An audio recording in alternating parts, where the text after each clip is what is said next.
Hello, what's up guys? Nandito na naman si Makabagong Sport TV. Pag-uusapan lang natin itong paghahanda ni Marlon Tapalis sa nalalapit niyang laban sa December 26, 2023 kontra sa Unified WBC WBO champion na si Naoya the Monster Inoue dito sa ganapin niya ng laban sa Japan. So kung bago pa lang kayo dito sa YouTube channel na Makabagong Sport TV, please click subscribe muna para lagi kayong updated sa mga bagong update na mga boxing na katulad nito. Pakihit na rin notification bell para lagi kayong ma-notify kung may bago tayong video na i-upload. So bago natin umpisahan ang topic na to, click subscribe muna. Let's go!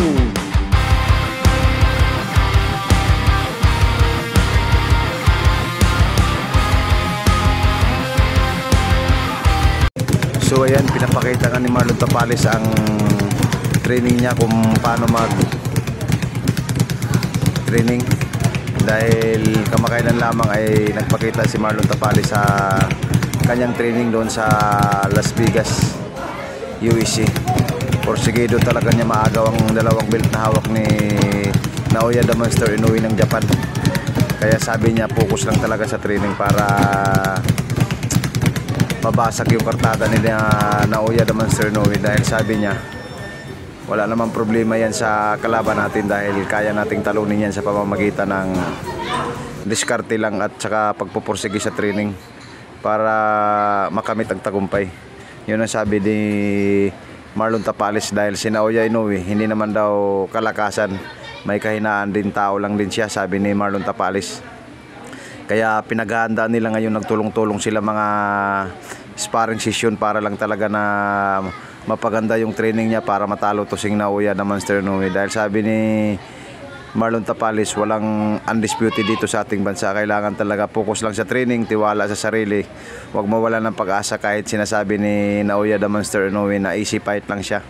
Kaya hindi pa rin siya nawawala ng pag-asa, kaya tuloy-tuloy lang ang training niya para matalo to si Naoya the Monster Inoue.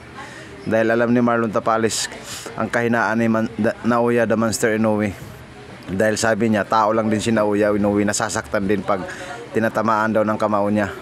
So magandang balita to para kay Marlon Tapalis, may chance talaga siya na magiging kauna-unahang undisputed super bantamweight champion dito sa ating bansa. So titingnan na lang natin sa nalalapit nilang laban dahil malapit na ito, mga ilang tulog na lang, December na. So hanggang dito na lang yung topic natin ito. Lagi kong sinasabi, huwag kalimutan mag-subscribe, hit ang notification bell para ma-notify kayo sa mga bagong uploads, update sa mga boxing na katulad nito. Sa muli, hanggang dito na lang. Maraming salamat po sa inyong walang sawang suporta dito sa YouTube channel natin na Makabagong Sport TV. Bye bye, hasta la vista, bebe.